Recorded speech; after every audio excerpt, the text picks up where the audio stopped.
You know what it is, Hot 97, your boy Hip Hop Mike. This is Take Over Tonight with Hip Hop Mike. I know I'm saying my name a lot, and you don't want to hear it. You want to hear from this guy right here. The Ferragamo-Falcon has touched down in the building. Oh, that's the sound the Ferragamo-Falcon makes? Yeah, it might, you know what I'm saying? I'm kind of playing with a couple calls right now just to see what I'm a christen the Cartier call. All right. Yeah. So the Cartier call coming soon, but this guy right here goes by the name Guapdad4000. 4000. Yeah. Why 4000? Because I got my name trying to bring AIM back. Okay. And every screen name needs a number, or it's not a screen name. How do you bring AIM back? What's the attempt with that? The homie Kaylani was blowing up at the time, and we wanted to see if we could bring AIM back. All right. Because Sidekicks was the best phone ever. I will say that you didn't do such a great job with that. But you did blow up. Yeah. You did blow up out here. No, because I had actually bought a Sidekick off Amazon, and then I took it to T-Mobile, and they laughed at me. It told me there's nothing I could do with that. They was like, it it couldn't support 3G. 3G had just came out. Okay. Couldn't support 3G. That's crazy. So what phone you messing with? You just got the iPhone now. Yeah, I got a couple of them. Just join. This the number you got right here. This is my work phone. Okay. But I got a couple. What does additional cellulars? What's it take for somebody to get the personal phone number? They gotta have some big ass titties, or just a vagina, probably. Just a vagina. That's the personal line. Mm-hmm. Does anybody hit the personal line with some fuckboy bullshit like listen to my mixtape? Oh no, never. They'll never get it. They know what time it is. They'll never even get that that number. All right. The personal line only got like 20, 30 contacts. Got you. Yeah. All right. Well, listen, I want to take it back. We're going to go to the beginning. For sure. Guapdad. Yeah. Where'd you grow up, man? West Oakland, California. West Oakland. Yeah. What's the difference between West Oakland, South Oakland, East Oakland? Are there any of those other places? There's no South Oakland. You saying you in South Oakland, you in Alameda, it's a whole nother city. Okay. You got to go through a tunnel and then pass an army base and a lot of gentrification in Alameda. But East Oakland is way more dangerous. People still die on both sides. Hundreds of people die on both sides. But East Oakland's so vast. So when y'all get rappers that come to the East Coast be like, oh no, I'm from Oakland, or people is from Oakland, and they really don't be, the part that they lying about being from is East Oakland. Okay. Because it's so big. And you rep West Oakland. Yeah. What's that about? What happens in West Oakland? Shit. That's pretty much it. Oakland shit, man. Are people niggas going home to, you know what happens in West Oakland? Niggas go home to their grandmas, aunties, and old mamas. They get food from either McDonald's somewhere, maybe Pizza Love down the street, or the corner store, one of the corner stores, and then they be hard outside. So they just be chilling. Yeah, just good it's normal. vibes. It's a normal hood shit. What's beautiful about it is the architecture actually came. It started. It's the same since Oakland was established. So it's a lot of Victorian style houses, and that's what drives the real estate prices up in that region specifically. So it's a lot of beautiful homes, but it's killers that live there. Got you. That's wild. So it's like slightly being gentrified. Oh no, it's big. We getting it first because West Oakland is the closest to San Francisco. Okay, and everybody wants to be in San Fran. Exactly. So West Oakland, like I just went back home for a show with the homie All Black like a couple months ago, and nigga, it was just completely white. It was like people riding the old school tandem bikes with two people ride with the mad seats. And then it was like it was these gay white dudes, and they had their skateboards, and they was hella lost trying to ask me where the subway was at, and I'm like, it ain't over here. Yeah, y'all got a subway in Oakland? Nah, we do. We got a subway. It's down there. They was just in the wrong park. Okay. And you could tell they was hella lost. He had iPhone sticking out, big wallet like hanging out his pocket. I'm like, man, love is beautiful, but so is the lick. You need Are people super into fashion out there? Oh, for sure. Yeah, for sure. The Bay Area specifically is hella forward on everything to do with the culture, I feel like, in terms of the elements of like hip hop. All right. Yeah.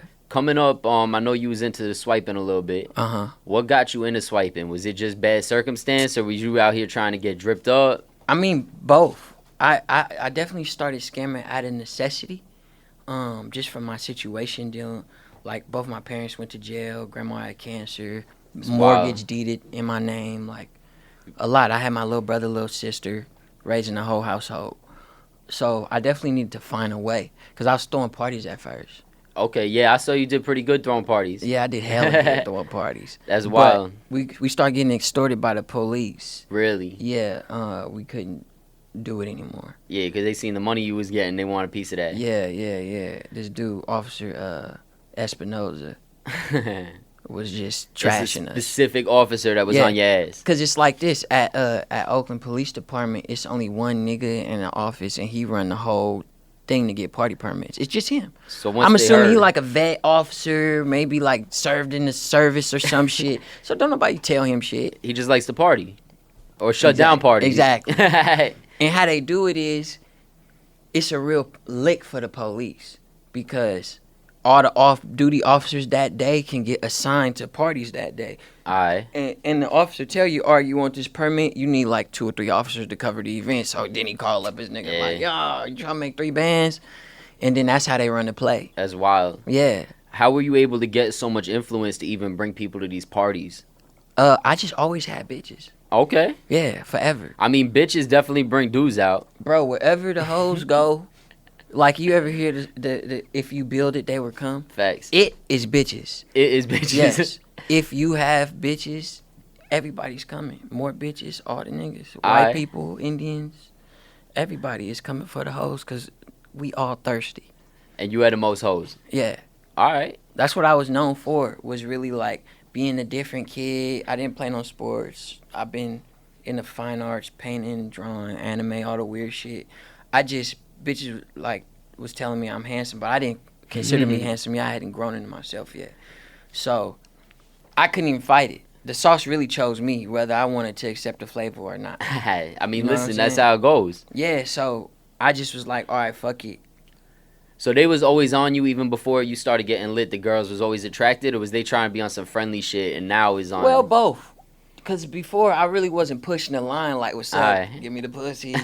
So it was just like, I just knew hella females.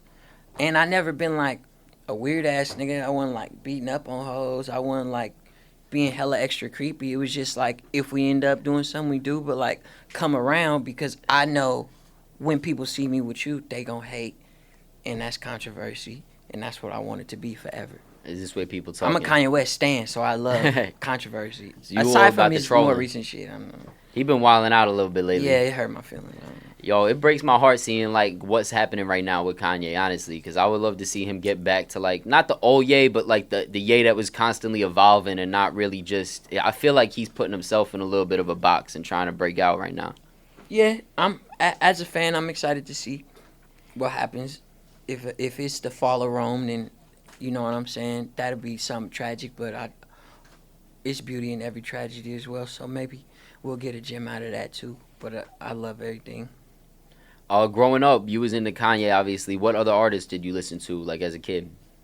I just was reminded that I was actually a big Eminem fan. Really? Cause growing up, now I don't listen to Eminem. Do I respect him as a GOAT? Fuck yeah.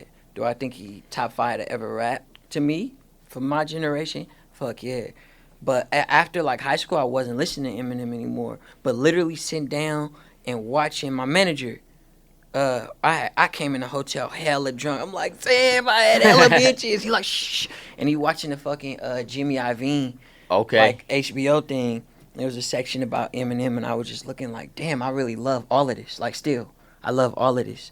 And I still actively steal from Eminem. Really? To this day, yeah. What you mean steal? Like stylistically or lyrically or? Definitely not lyrically, because we definitely rap different. But in terms of character, my content, my videos, I take from him a lot.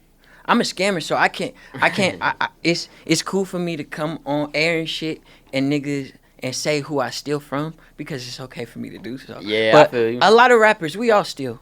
Well, I say this much. I mean, the person that you are on the gram or that I've seen on the lives, you're the same person like in real life. It's not like a facade. Yeah. So I mean, it shouldn't be too hard to just be out there because if Eminem was an influence early on, and that's kind of like it's built into who you are. Like he's out of pocket. He was so out of pocket. That just shit wild. is great. That shit is great. I fuck with that shit. How'd you get into making music? Was this back in Cali or? Yeah, this is definitely. I always been in Cali. I was born in Oakland, California, at Kaiser Permanente. Spent the first 3 years of my life in the Philippines. Came back, been there ever since. In the Philippines? Yeah, I'm Filipino. I'm black. Like as a baby? Yeah. Okay, so you don't like remember too much of it, I'm guessing. But I've been back. Well, that's throughout the course of wild. my life, I've yeah. never met a rapper. It's like I spent 3 years in the Philippines. Like, Yeah. that's dope. Probably an allotted 7 years just going back and forth my whole life. Who were you with mostly? Was it your grandmother or your parents? Because I know you said they got locked up and she Yeah. got sick, but like, who really raised you, or do you credit for raising you, My or did you mama. raise yourself? My mama. Your Oh, mom. in terms of learning how to be a man, me. But throughout my childhood, my mama for sure. My pops is around now. He's doing an excellent job now. But he had a late start. Was it tough, like not having them around at all? I mean, it's not like he wasn't around. He just didn't know how to be a dad. I got you. He was around. But my pops was like the handsome nigga that like got bitches, you know what I'm saying, was kind of smart. Brothers was getting money, doing what they was doing in the streets. And then he fucked around and fucked the fucking fine, like, mixed bitch. And then got her pregnant and then out popped me. Oh my gosh. And that's it. So they was kids. So I never, even when my mama used to like cuss me out and shit about like, oh, your daddy ain't shit and all this shit, I've always had the ability to kind of look outside my situation and see what was going on. So I understood early on, like way before high school, that they was just too young to get it. All right. Yeah. I mean, it's dope that you could look at your parents as people. Like, not a lot of people are able to do that and like twist it around. But the fact that you're able to do that and not really resent anything, it says a lot about who you are as a person. Have you ever used the line, I raised my brothers and sisters with a bitch to try and get some action? Of course. Of course. Of course. You I still was use that line. I was flying through the sob stories. Now I don't really need to use any lines. All right. But before, oh yeah, trust me. I mean, And I was bringing them through the house where I had them, so it was the perfect you play. was good money. Yeah. I mean, you've been had money, I'm guessing, with the scamming. For the people. I mean, the thing of scamming, it's not, I mean, I'm used to having money. I'm used to having things, I should say, more than money. Because my parents hustle, and the main thing from hustling is shit. You know what I'm saying? So I'm used to designer and shit like that, but I'm not used to, like, having money. I'm just not shocked at it no more. I mean, as somebody that's like now, I guess, thriving in the industry, you growing as an artist and you growing obviously like in this clout culture, you got a lot of the clout. Yeah. Just you find it hard to like stay true to like where you come from and like yourself, or Man, is that a hell challenge no. at all? Hell no, because the way I built my whole UWAP is it's about me and who I am already, naturally. And that's what I want it to be. Because when I originally went viral, like, I think it was my 24th birthday where I originally went viral, I tried so many different things after that. Skits, like, comedic things, different types of music. The shit just wasn't working, wasn't sticking. Then as soon as I start doing all the way me, It starts hitting. here I am. You know what I'm saying? So it's not been a struggle for me personally, no, because I'm 100 and the character that y'all see is who I always been. See, I feel like for me, it would have been hard to make the transition of like being out here swiping, kind of knowing that, you know, you gonna get money anytime something like kind of falls down, Yeah. you're able to get back up. Now being like, you know, somebody who has a lot of eyes on them, I would be, you know, more challenged at moving around the way that I was comfortable. Like, Oh man, nah, it's definitely been that in terms of that's been a horrible transition yeah, because I still never got out the like palms itch. okay. You know what I'm saying? So like it be times where like I not doing nothing. I obviously can't. I'm not fucking around in the malls and shit no more. But I just be like want to go get money, cause as now I transition that to just all right. I'm gonna just stay in the studio. I'm gonna just keep working. I'm gonna just keep rapping. If I come up with some content, I'm gonna record it. But I found out that that's like I thought I was doing an A+ at working hard, but that's only like 10% of this fucking industry. Yeah. A lot It's of it is development as an exactly. artist. That's like one of the most important things, but in terms of the bigger picture, it's only like 15% of what I actually got to do as a personality, brand, rapper, and all the shit. So now I'm learning how to apply that same itchy palm to the work ethic outside of the studio. I mean, And it's a struggle. I'm not gonna say it's easy. I mean, I'd say you're a professional finesser for sure, though. For sure. I saw a story, or I read a story about you buying a laptop for a DJ early on, and him kind of not, being receptive to it. Yeah. Getting on in the game, now that you had went viral and all that stuff, do you feel like a lot of these people are coming back around? And do you feel like that was the right approach in the moment? Would you do it again? Because I need a laptop. I know your pieces is hitting like Swipe Tyson. Swipe Tyson, yeah. I mean, if you really wanted a laptop, you know what I'm saying? Listen, we gonna cut this part of the interview. But for real, I mean, as, like, you trying to come up, that's a big gesture, and it was huge to me at the time, and it really took hella, because at the time, the state that I was doing what I was doing in, it was hella hard to get the Apple gift cards for me to get this laptop, and I got the premium one, upgraded the RAM, ordered it, the whole shit. Crazy. And when he told me no, I was hurt. So he wouldn't even take the laptop. Yeah, I'm like, bitch ass. I really wanted my cousin to get on it. Okay. Because we in a club in San Jose, and my cousin got in with his thing. I really wanted my cousin to get on him, but I was just like, fuck it, come on. I mean, that was a smart decision. I had some I always go in Barnes and Nobles and steal comic books and shit. So I had some comic books in the car. I'm gonna just read them and go home. I mean, but I was hurt though. I was hurt. Yeah. Yeah, because I didn't know any other way. I got friends that went platinum. Like, my partners is getting on, and I'm already past the point where I was salty about it. Because regardless of what anybody say, when you are trying to do the same thing, and your homie who's, like, not your direct homie is hitting goals, and you can't help but, like, compare yourself to that. And it's your job to develop past that type of envy, to learn how to not feel salt from that and just kind of use it as motivation. But that takes training. Yeah. Everybody be like, no, if my nigga get on, I ain't. But that shit, it's human nature to initially feel that way. Like, innately, I feel like you wired to kind of feel like, damn, what about me? You know what I'm saying? And I was depressed feeling that way. So I was trying to break that habit, and I couldn't find another way out. So I'm like, all right, I got money now. I'm getting it. I'm tearing states up. That's really the crazy part, because you had, like, bread. Like, a lot of times people, the motivation isn't seeing the people around them getting on, but more so just seeing the money that's on the table. Yeah. Like, the fact that you, like, mature enough to be like, nah, I really want to be in this position and not necessarily just be able to buy laptops and shit, it says a lot. Yeah, nah, bro. If it wasn't for, like, my situation at home, I would have been rich. You think? Nigga, I know. So what's the approach now? What's the motivation for, I mean, obviously you getting money now, but, like, what's the motivation to really be rich? I mean, I'm just trying to be sad, bro. Because I'm not trying to go back to doing what I was doing.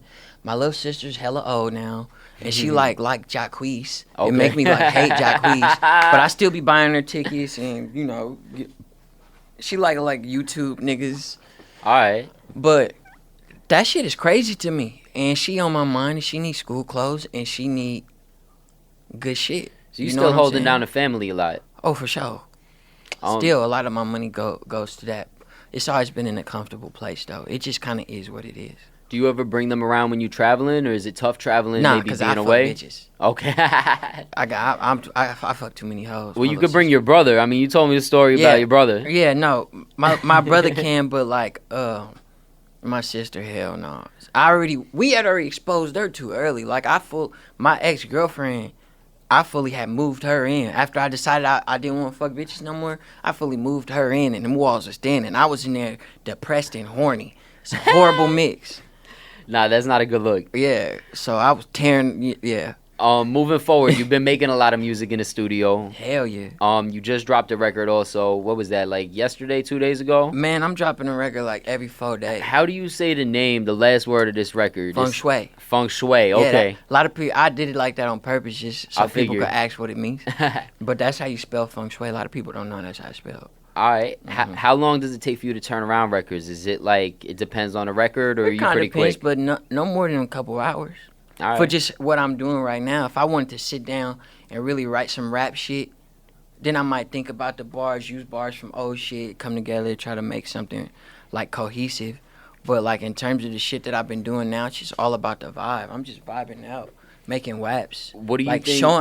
I'm in the process of just trying to get people to catch up to where I'm at creatively and accept it. All right. What do you think is the driving force behind Guapdad4000? Is it the videos? Is it the music? Is it just, you know, who you are as a person? I think it's definitely like 90% personality, 100% internet, and now 40% music. Do you ever get frustrated when you see somebody that don't have the music or like, you know, maybe anything to back up just the personality? Because there's a lot of artists that I think get criticism for like their raps, but people love them as you know, humans. Yeah, nah. I've been disappointed in a couple artists who I seen their interviews and then I couldn't vibe with their music. But I'm sure some people feel that way about me. It just comes with human interaction, I guess. So it's all the perspective. Yeah, it's relative. You met a lot of artists at this point. Yeah. I've seen you had Drake commenting on your stuff. That's the homie. I fuck with Drake tough. That's dope. What's it like having homies like Drake when you coming from situations that I'm sure Drake wouldn't be around anybody swiping these days? Shit. Them Toronto niggas fuck with it. I don't know about, Yeah. I can't speak on his crew specifically, but this niggas in Toronto who fuck with it. So I'm sure he knows some niggas. When somebody like that hits you, what do they say? Is it straight to like, I really appreciate the music and kind of more generic stuff? Or is it like, do people see through, you know, the kind of image and go straight to the depth? I don't know. At first, talking to Drake and people of like his, well, he to me he the top nigga right now. Yeah, he's number but one. just famous people is crazy at first, and then I get to the human guts literally because I don't have a facade. So if they got one, it'll literally be my real trying to battle with the facade and gonna lose every time because I'm just talking about real shit. I don't care. I'm not asking for favors or nothing. I go viral by myself. All I need is a record to accompany that. I don't need no cosign or nothing. You ain't sweating So it. I don't like ask niggas for nothing. I just be trying to chop up, maybe get some game, and if not, just be able to say that we partners. Because that's hella cool. Like, I listen to these niggas, you know what I'm saying? Like, that's fire. Is there anybody that you want to do a record with that you haven't met yet, or somebody that maybe you know but you haven't been able to get on a record that you want to work with? I really like Sway Lee. All right. He's like one of the young niggas that I obviously super fuck with. I tell him all the time, like, we DM. I tell him all the time. For we our talk. generation, he has like the best voice for records. so like fire. it's crazy. I feel like we could do some really fire shit. And I look up to Young Thug. I steal from Young Thug a lot. I think everybody does. I think everybody. I haven't done it just because he do a lot of rapping and I'm good at rapping on my own. But everybody taking from Valet. Okay. Everybody. I mean, he one of the newer ones coming out. Like He going done. I fuck with him. Yeah? It's funny because his producer chased the money. I had a session with him, and he like played me some of his shit months ago. And me and my brother, it was like 12, 15 niggas in the studio. Me and my brother was the only niggas in there. Like, oh, this kind of vibing. yeah, I swear. So shout out to them. Who else do I like? Juice WRLD's hella raw. fire. I was more friends with G Herbo just off some internet shit because he think his waves hitting harder than mine. They not. But I recently started tapping in with his catalog, and I like a lot of his shit. His flow hella weird because sometimes it's off like the Detroit niggas. All right. But I fuck with it though because it's a lot of grit. So you a fan of like a lot of the music that's out right now? Yeah. Moving forward, what do you have coming for the people? Like, I know that there's a lot of videos out. Do you take art direction in the videos? Yeah. I'm not open. I'm about what we create, not what I just said I wanted to make. You know what I'm saying? So whatever. If the ends conquers whatever, then I'm cool with that shit. But I'm also hella creative. I'm from the Bay, bro. We're idea powerhouses. Yeah, That's what we do. Nah, y'all different in the Bay for sure. Like, the people at least that I know from the Bay, they're very like out there style wise, and then again as an artist you are more lyrical than most of the people that's coming out, so like that says a lot to just the culture out there. Yeah, because I'd imagine that like some of the things that you talk about people don't deal with in like regular day-to-day life. yeah. So it's like I could imagine the influence is crazy just from being from the Bay. Yeah, no, that's been our gift and our curse, is being the type of think tank that we are, because we always good at generating things but never executing, and especially because there's no industry presence in the Bay, we never had platforms to execute. So when it comes to ideas, I can do that shit all day. I respect it, man. Before I wrap this up, we got to give a shout out to Marissa Mendez. Shout out to Marissa. Because she was very adamant. So big up to Marissa. Yeah, shout out to Marissa for linking us up. And moving forward, man, I mean, what can people look forward to? I'm dropping a project hella soon called Dior Deposits. I think the first song I'm dropping off there is Talk like such a pimp. It's crazy. The first song I'm dropping off there is with the homie Sweetie. Okay. Yeah, it's called Let My Nuts Go. This is dope. How does Sweetie feel? How's she feel about the name of that song? When you hear it, it makes sense. Okay. The hook's fire. It's I redid this Too Short record. No doubt. Well, I'm looking forward to hearing it for sure. I appreciate you coming through and kicking it with me. Thank you for having me. Nah, thank you, man. Yeah, it's chill. It's just kind of cold in here. I don't know how to dress in New York. Listen, this Macy's is right up the block. We gonna go swipe some hoodies right now. Take over the night with Hip Hop Mike, Hot 97. Guapdad4000. Thank you, bro. No problem.